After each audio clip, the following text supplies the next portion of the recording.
teams come across the bottom, of course. I am an apologist for the Palafan, some may say. And we've got another one, back-to-back, Jeudy Azzarelli playing that one with a slightly different setup surrounding it compared to what we had in the last round. But something I know Joe Brown is going to be rather excited about on the other side of it. We finally get to look at the Snow team. It's going to be the Abomasnow and Titan combo. Joe Brown about to lose his mind back there. Yeah, I mean, this team seems to have escaped from, like a YouTube video or something on Aaron Cybertown Zhang's channel, but made it all the way to the X1 tables. So I'm pretty excited. I actually think Hell's pretty good. I think it is grossly underplayed now, where I think it's weird because it changed so much from generation to generation, right? So it's like you kind of have to start over plotting it, where like even the way the way players are playing Rain now is like not traditional anymore. Conceding the weather war is tough.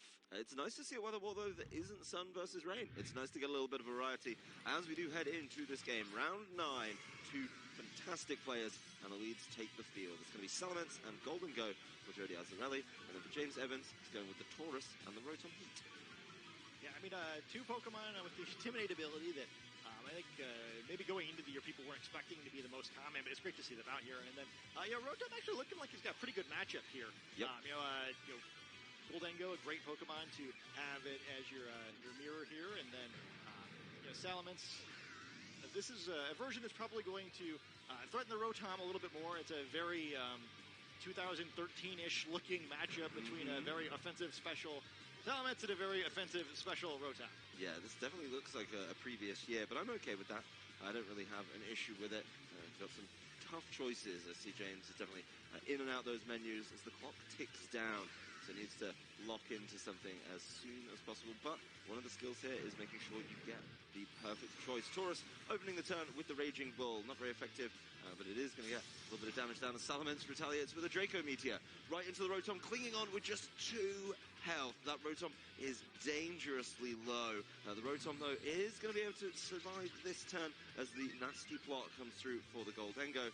And what's really cool here, and kind of the advantage of open team sheet, right, is you're giving a special attack boost to the Taurus with that Mirror Herb. So a useless boost for it to pick up as Rotom bounces out with the Volt Switch. The Salamence is low, but not as low as that Rotom. Yeah, I mean, it's a pretty good play there for Jeudy, where he burned the Mirror Herb, not quite the Defiant Trick that we saw in the past, but he does get to nasty plot in the face of Heat Rotom and get away with it. Yeah. I think it's a bold choice. And certainly both players considered the option, but getting away with that's a big deal. Goldengo is a great matchup with most of this team, where I think one of the main reasons we have not seen a lot of the snow is that it just gets absolutely obliterated by Make It Rain if you're not playing it careful. I think it's likely that he's going to have to at some point terastallize one of those two Pokemon. Otherwise, he needs to get rid of Goldengo pretty quickly, and kind of wasting that first chance. I don't know how many more he's going to get. And there, of course, is the terastallization is going to be a big factor here. Being able to get away from that Make It Rain damage is absolutely huge, and then go for a big attack that could get the knockout. So the Salamence did, of course, lower its special attack in the last turn. That's not really the threat, and I think it's going to be doubling up onto this Goldengo for James Evans. That said, it's got to do it this turn as the annoying little Amoonguss with its Rage Powder has come out. There's terastallization starting out. Confirmation, of course, something Jeudy is aware of, but it is a water type on the Titan, so being able to, not get as hurt by the Make It Rain, absolutely huge there. Yeah, I mean, kind of changing things up here, too, right? There's suddenly a bunch of water Pokemon against the Rain team. Yep, it's going to be the Raging Bull into the Goldengo, and then, of course, this Titan taking a lot of damage, not great on its special defense, but it follows up with a Liquidation into the Goldengo. That's not going to be enough for the knockout, though. I think maybe expecting more out of the Raging Bull to really help things out there, and now the the leftovers, coming through at the end of that turn. Yeah, a very defensive set here. Sort of interesting, too. I mean, you got to keep in mind, that was a boosted attack that, Titan took. So, I mean, pretty sturdy Pokemon, right? I mean, that's not bad. I mean, it's still a 2-hit KO, which is bad here because, only one away now, and Amoonguss there is going to make it difficult to bring down this Goldengo.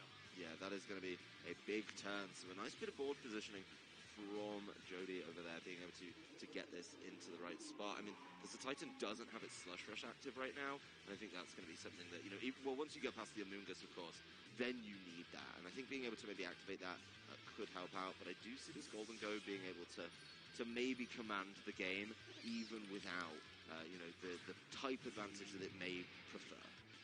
I mean, we see a sneaky play getting a bomb stone here. I mean, if you can get rid of the Amoonguss, kind of regardless what happens with Golden Go, that would be a big swing, and here's a chance. Yeah, well, it is the Ice Spinner heading from the Titan into the Amoonguss. It is not going to be enough for the knockout, though, so just not able to push it all the way there.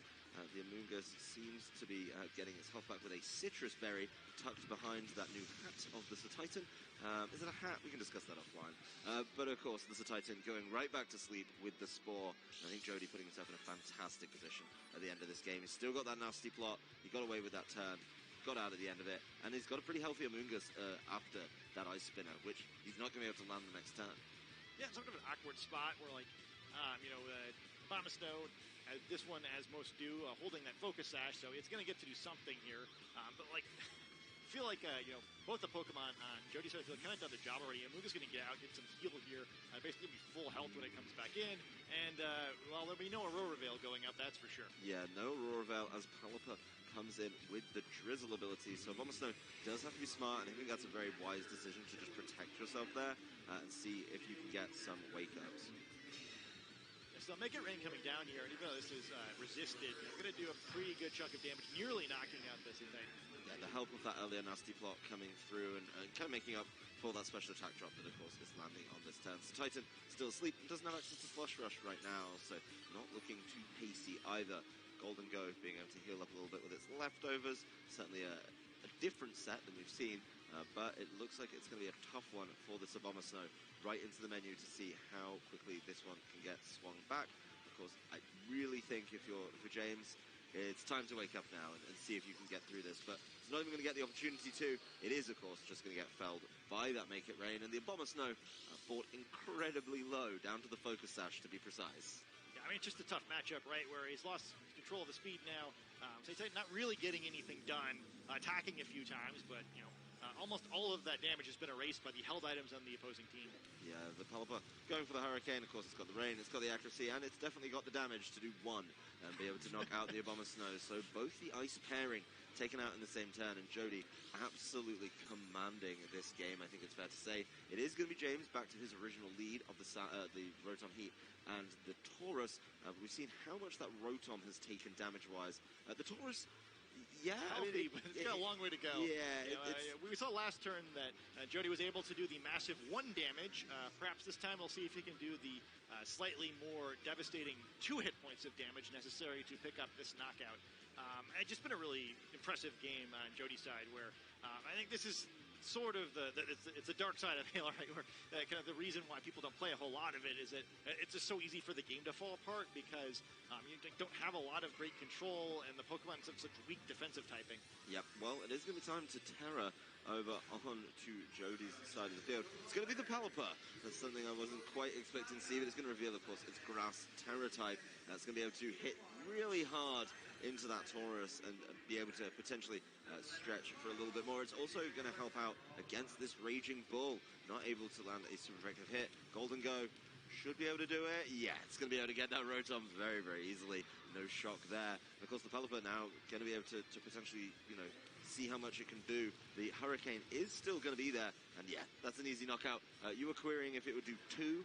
It did 1, it did 2, and it did 151, getting a 1-hit knockout over on to that Taurus. So a very clean, very commanding game from Jeudy Azzarelli there. Yeah, Pelipper continuing to take names on stream. I think we all apologize for underestimating you, Pelipper, and please just tone it down a little bit. We'd like to get some closer games on stream. I think this is a tough one. James is certainly a player capable of coming back here, but that really didn't work, right? Yeah. It's some larger changes probably going to be needed here. The 2 Pokemon we didn't see in that first game were Hydreigon and Gothitelle. Gothitelle, so it's sort of an interesting Pokemon this matchup, right? Where getting at this game, I'm at peace with it, and as much as I am a big fan of the Pokemon, I will accept that it's probably not the right way to go. But it is what it is. I mean, we got one good showing out of it today, but the trainers have been locking in. In that menu as well as we head back down to the field to see what is coming out. Golden Go Salamence once again for Jeudy, and the change Hydreigon and Rotom for James Evans. Salamence Intimidate is going to be completely useless here against 2 well-known special attackers, but it could save it for later. So two things to consider here. One is we've somehow gotten even more 2013 here, where normally one of the weaknesses of Hydreigon is it's slightly slower than Salamence, but this one will not be. It is holding that Choice Scarf item. So it's actually the Draco Meteor being threatened the other direction. Certainly works a little different than it did a decade ago because, any Pokemon could choose to Terrestrialize and flip the weaknesses. The other thing to keep in mind for that first game is that, if Rotom had just used Overheal in the first turn, game one goes really differently. So, he could try that this time. I think it's pretty unlikely that Jeudy's just going to call that again. But man, it would be awesome if he did. I don't think you're going to do it. I think a number of things can happen in this turn that swing the game in either people's favor, and I'll be curious to see who decides to lock in what. There's going to be James going for the Terrestrialization here, and it's going to be his Hydreigon. We do get to know that is the Fire type, a fantastic Chandelier on the head there for the Hydreigon, but maybe mixing things up a little bit. The Salamence does decide to protect. Hydreigon does have access to some fire moves as well, so being able to capitalize on those would be huge. But yeah, Jeudy knows the matchup potentially was really bad for him here, so a double protect seems to be the play. Hydreigon goes with the Snarl, not going to connect that one. I'd be curious to see where the Rotom decides to throw down, giving up a bit of information of the ideal turn for James, and then Jeudy can respond in kind. The Volt Switch not going to connect on this one. The Golden Go just protects, and we're back at kind of a stalemate, plus a Terra type has been revealed, or used. Yeah, I mean, it's a big deal, though, because these are both Pokemon holding choice items on James' side of the field, so he's now been forced to reveal what both these Pokemon are locked into. I think, fortunately for him, it's a very conservative play, right? I think he picked an option here where there's not a whole lot that Jeudy can do to, immediately punish him, where, Snarl, Volt Switch, pivot how you want to. Jeudy can't get a whole lot out of this. He could try to go for the cheeky, nasty plot again, though he's actually going to take a decent amount of damage to do it and only wind up one level of special attack up if he does. Well, it is going to be the change, or the Terra to Steel for Golden Go. Wants to make those Make It Rains really, really punishing with a lot more damage, and maybe trying to do that without spending the turn for the nasty plot as well. So Hydreigon will Snarl. It's a good chunk of damage on either side, but not really as threatening as usual. But most importantly, bringing down special attacks on two special attackers. Really important for being able to take those hits. Golden Go does just go for it. Weaves in the nasty plot, so making up, of course, for that Snarl damage right away. Just wants to be in a great position when it does finally decide to make it rain. Golden Go takes a lot of damage from that Volt Switch as Rotom goes back to James. He's able to pivot around a little bit. So certainly a lot more work to do. We can see he has bought the Snow Duo, and hopefully it will work out a little bit better for him. With the focus on the Golden Go early, I think it's going to give him a lot more wiggle room to do that. Yeah, I kind of think that the way he played this is pretty interesting in that regard. The Tailwind going up on Jeudy's side of the field is a big deal. Because, when we were looking at the moves that James chose to lock into, it was like, oh, well, maybe it's not that big of a deal kind of no matter what happens here because you can't get that punished. You still are facing down a boosted, if less boosted, Golden Go and Tailwind now. Salamence, one level of reduced special attack, but still going to hit pretty hard if it chooses to swing once. I think we'll likely see it exit battle relatively quickly here. But it's like on James' side, he's still going to kind of figure stuff out here, where Terrestrialization's been used. Hydreigon's sort of threatening here, though it's not, since it's locked into Snarl, it's not like it can just choose to knock out either of these Pokemon. It's got to just whittle them down. A big hit from Golden Go would still be a big deal. However, if you take a big swing with Golden Go now, you're going to end up losing it pretty quickly here, which would still be good for those Hail Pokemon. But the problem would be here, if you play too defensively, try to switch around too much. Those leftovers healed a lot of damage in the first game. I think healing items in general, both in that first game and kind of the whole tournament, have been a huge swing. So James is going to deal with this pretty quickly, even though he's got the speed disadvantage because of Tailwind going up. Yeah, the Salamence does leave the field, and out comes the best bird in the game, allegedly. Pelipper setting up the rain, so maybe trying to make some calls about how things are going to get played out with the weather. So Titan leaves the field and is swapped out for the Rotom. So that Rotom is going to be feeling real good, staring down a Pelipper, which it can, of course, hit with one of those electric-type attacks and easily fell it. The Golden Go does protect itself, so it doesn't want to take another Snarl for its troubles, as Snarl will go into the protect, and obviously it's just trying to wear these Pokemon down. Pelipper takes one for its troubles as well, and already its special attacks are going to start to be a little more underwhelming. Yeah, I think it's a big deal. It's a unconventional strategy to have the two Fire-type Pokemon out against the Rain Setter. You're trying to do the opposite of that, but it will be tough for Palper to actually get any knockouts here. I mean, he has the speed advantage, so it could get one big swing pretty easily. But yeah, I mean, reduce special attack there. Golden Go really needs to cause a knockout to get picked up before it can start getting targeted, or it's going to go down easily.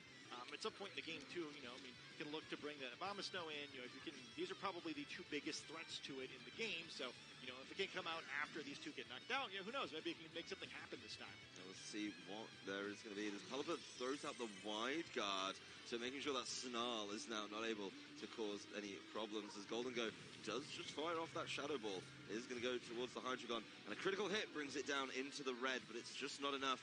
As this Snarl is blocked, of course, by wide guard. It's a spread move, and it's not able to do any damage. So a really nice move choice there on the Palper, and something, of course, James knows about in this format, as Rotom will go with the Volt Switch, and it will get the knockout on Golden Go. So a lot of time invested in this Golden Go, trying to keep it around, trying to get it set up, and honestly, it's just not done enough. Yeah, I mean, I think that was actually pretty great for James. And even the critical hit on Hydreigon's not that big of a deal. I mean, kind of at this point, especially with it facing down wide guard, it being knocked out would not be the worst thing in the world, right? Yeah. Where you kind of need to get rid of it. It's done its job, right? It helped Saul at the beginning of the game. He's in a much more favorable situation this time. I kind of impressed that he stuck to using the same 4 Pokemon and just caused a much better board state. Without changing the way he was targeting Golden Go. It's basically the same plan as the first game, just executing it a little bit better. And now we have, Pelipper is out on the field, but, the wrong weather is active. You notice this, once again, this is a Pelipper that does not have that Focus Sash item. It is the Damp Rock that we saw previously as well on the other Palafin team. This is a pretty good-looking spot for James all of a sudden. We still have a healthy Titan in the back this time, who's quickly going to join the front lines here and rescue Hydreigon from snarling into some more wide guards, perhaps. I also think that Hydreigon could be just able to close out the game, right? Is once you get rid of something that sets up the Tailwind, once you have the speed advantage once again with your Choice Scarf, just being able to take a knockout and wrap it up means that tiny little bit of health is really important. Yeah. Just being able to deal with that is helpful. And speaking of that tiny bit of health, keep in mind this is snow and not hail, right? In the old days, Hydreigon would have just been knocked out by the hail from Obama Snow here, but no more damaging effect, which is very helpful in this situation. Yeah, that change really helping out James in this one. As Palipper, throws out another wide guard. This wide guard could kind of get punished a little bit quickly if, depending on what the choice is from the Obama Snow. The Obama Snow does these Titans, avoids the Hurricane. There's no way to deal with it there, but the wide guard is going to protect from this blizzard, so both trainers getting absolutely nothing out of that turn, apart from a little bit of board positioning, and Tailwind finally ends. So this Slush Rush is going to be very impactful. Yeah, I don't know if I agree that you get nothing out of that one. I think that was a very good call. Like, all right, well, you have to wide guard. If you don't, I get great positioning, and it's you can't come back from that. no knockouts, and being able to come in and just ice spinner for the knockout is really big there. And they didn't get the knockouts, but James got the board position that he needed to be able to really push this one all the way. So we're going to game 3 here between two fantastic trainers. We've seen two great executions of their teams. Like, both sides have shown something really good. I really like the way that James played that actually with the Snarl. Looking down the teams, you think, okay, he's not bringing Palafin, so what does he have to bring? We know he wants to bring Palipper. Okay, that's fine. That's a special attacker. He really likes the Salamence. Special attacker. I see a theme now.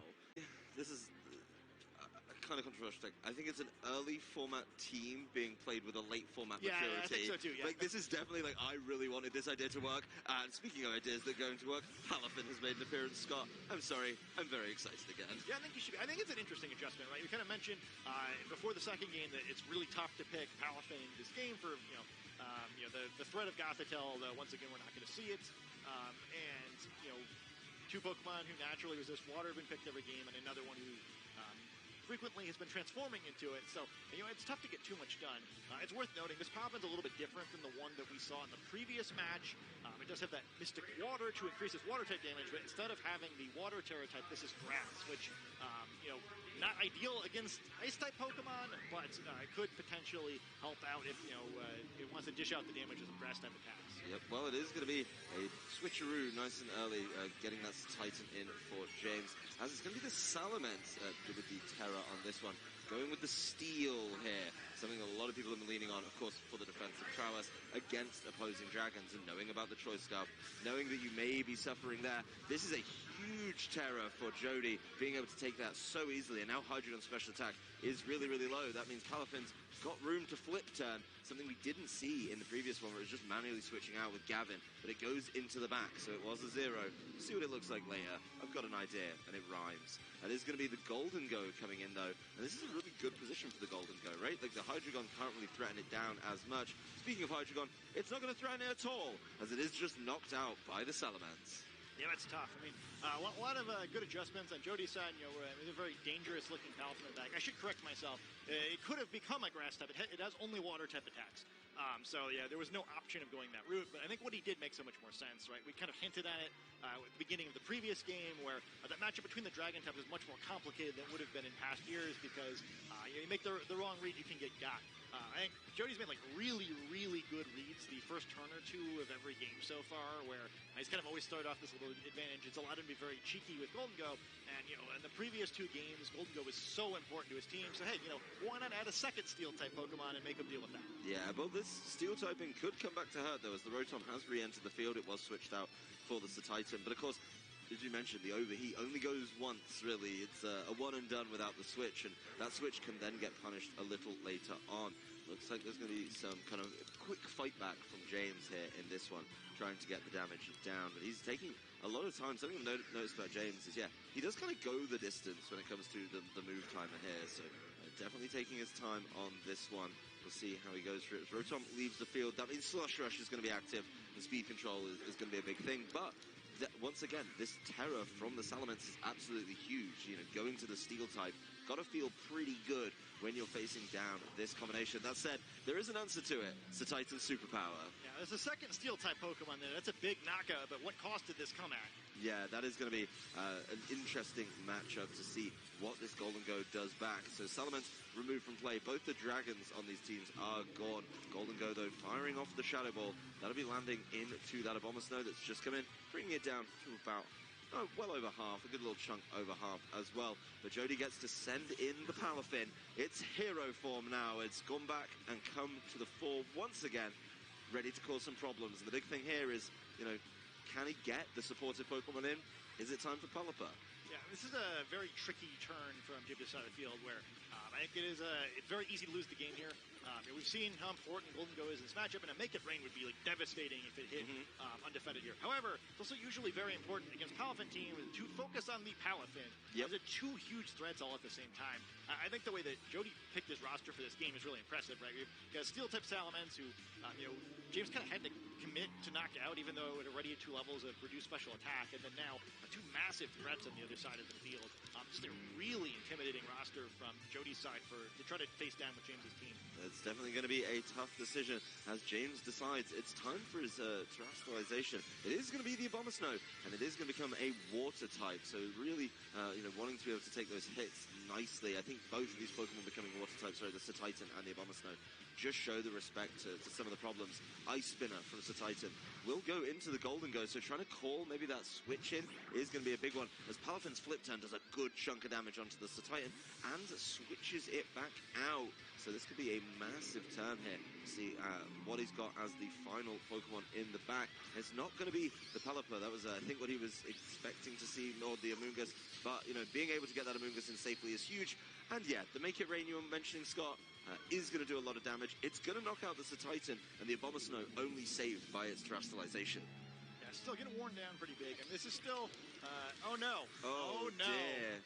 That is not what we wanted to see from James, as he kind of, I think, called the switch entirely wrong there, thinking that it was going to be the Golden Go for Amoonguss. He goes Ice Spinner there, and then he just gets to Energy Ball the Palafin.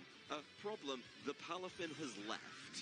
Yeah, I mean, that's kind of it's a great mind game, right? It was, he's finally got the Palafin in, he's going to want to keep swinging with it, but not what happens there. I kind of mentioned, it's a turn where it's very easy for James to lose the game, and unfortunately for him, I think it seems like that's what happened. Jeudy just has a huge lead now, and while Rotom was the one that's the most important Pokemon in this matchup now, it just has so much ground to make up. Yeah, there's a lot of work for it to do, and it's going to, at some point, have to face down a Palafin, most likely, if it wants to sweep through this game. The Rage Powder comes through from the Amoonguss. That is going to be pretty helpful at keeping this Golden Go safe. We may not even need to see the Palafin. As Abomasnow doesn't get knocked out by that Shadow Ball, that could be really important as the Thunderbolt goes towards the Amoonguss, and Abomasnow continues with the Blizzard. So Amoonguss is getting dropped in this turn, and the Golden Go takes a little bit of damage. I think if you knock out the Abomasnow there, you completely lock up the game, but that is not going to be the case. Still some down here. You can see those leftovers keep ticking away. Where, man, it seems like Golden Go, for such an offensively oriented Pokemon, has healed a ton during this set. And yeah, now it's again this very intimidating combination where both these Pokemon need to be knocked out right now. Yes, but they also need to be knocked out before they get to attack. Yeah, the problem with that is I don't think the speed lines up that way. No, not with Jet Punch either. That is a massive concern. I mean, there's no boost, but it's still the hero form Palafin, which is absolutely huge. So Palafin, just knowing its speed, going to Wave Crash into the Rotom, easy knockout right there. We know the Golden Go goes before this Abomasnow and can wrap it up. But honestly, it's been so good to see the recoil coming through. This has been a fantastic game from Jeudy, making that hard pivot into a different strategy as Abomasnow is felled. And we got to see two really interesting, really unique strategies. At the end of the day, this Palafin really running the show like Dan Marino, the best dolphin out there. I learned your sport, Scott. He's acclimating so well. It's rich showing by Palafin 2 games. I thought that was a great set.